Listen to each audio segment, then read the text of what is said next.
মৃত্যুর দেবতা তো যম, কিন্তু হিন্দু ধর্মে মৃত্যুর একজন দেবীও আছে। তার কথা কিন্তু আমরা অনেকেই জানি না।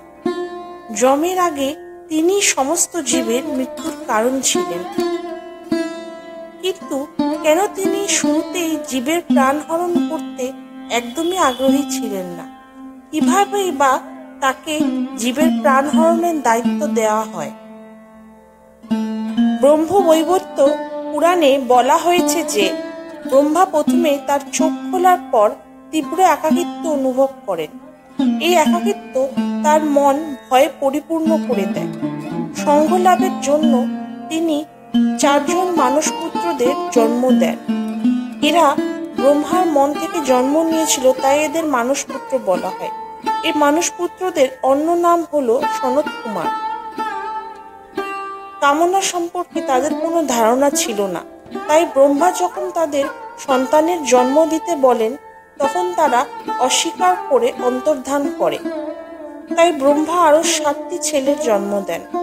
তারা সন্তানের জন্ম দিতে আগ্রহী ছিলেন, কিন্তু জানতেন না কিভাবে তা সম্ভব। যখন ব্রহ্মা এই বিষয়টি নিয়ে ভাবছিলেন, তখন তিনি তার অন্তর্দৃষ্টিতে ভগবান শিবের অর্ধনারীশ্বর রূপটি দেখেন। এই অর্ধনারীশ্বর রূপে শিবের বাঁ দিকের অংশটি দেবী পার্বতীর। তাই ব্রহ্মা নিজের শরীরের বাঁ দিকের অংশ থেকে একজন নারী তৈরি করেন। এই নারীটি এত সুন্দরী ছিলেন যে তাকে দেখা মাত্রই ব্রহ্মা ও তার ছেলেদের মন কামনায় ভরে ওঠে।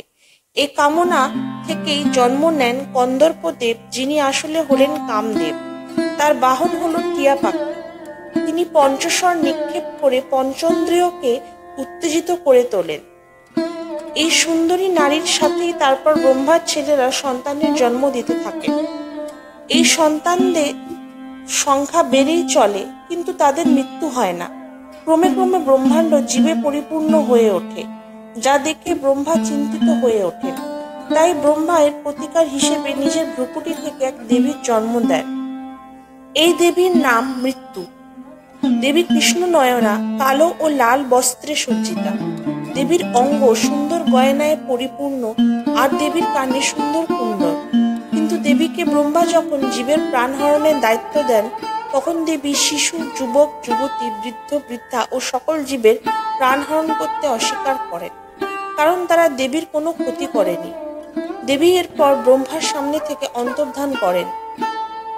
এরপর ব্রহ্মা কিভাবে দেবীকে জীবের প্রাণ হরণ করতে রাজি করান, সেটা জানার আগে আমাদের চ্যানেলটিকে সাবস্ক্রাইব করে দিন। এরপর দেবী তপস্যা করেন। ব্রহ্মার কাছে ফিরে এলে ব্রহ্মা তাকে একই দায়িত্বের কথা মনে করিয়ে দেন। তাই দেবী আবারও তপস্যা শুরু করেন, এক পায়ে দাঁড়িয়ে। তারপর তিনি অনেক সময় হরিণদের সাথে জঙ্গলে কাটান। তিনি কেবলমাত্র বায়ু সেবন করে অনেক বছর আরো তপস্যা করেন।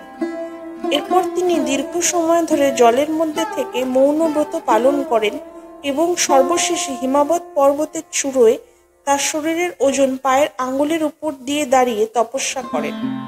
তখন ব্রহ্মা দেবীকে বলেন যে জীবের শরীরে রোগের প্রাদুর্ভাব হবে এবং জীব মৃত্যুর জন্য এই রোগকেই দায়ী করবে। দেবীর উপর কোনো দায় চাপবে না। কিন্তু তবুও দেবী জীবের প্রাণ হরণের দায়িত্ব নিতে রাজি ছিলেন না। তখন ব্রহ্মা বলেন যে দেবী যাদের প্রাণ হরণ করবেন তাদের আবার জন্ম হবে। ব্রহ্মা আরো বলেন, যখন দেবী মৃত্যুর জন্য আঘাত করবেন, তখন মৃত্যুমুখী জীবের মনে ক্রোধ আর বাসনা জেগে উঠবে, যা তার পুনর্জন্মের কারণ হবে। তখন দেবী এই দায়িত্ব পালনে রাজি হন। মৃত্যুর প্রতি ভয়ে জীবকে জন্ম মৃত্যুর চক্রে আবদ্ধ করে রাখবে। মৃত্যু ধীরে ধীরে জীবের প্রাণ হরণের দায়িত্ব পালন করতে শুরু করেন। তিনি ক্রমে ক্রমে অনাগত শিশুদের মায়ের গর্ভে এবং দম্পতিকে বিয়ের রাতে মৃত্যু মুখে ঠেলে দিতে থাকেন।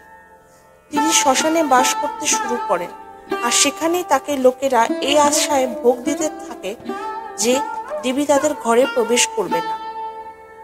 পরে যখন সূর্যদেব সংজ্ঞাকে বিয়ে করেন, তখন যমজ সন্তান যম ও যমুনার জন্ম হয়।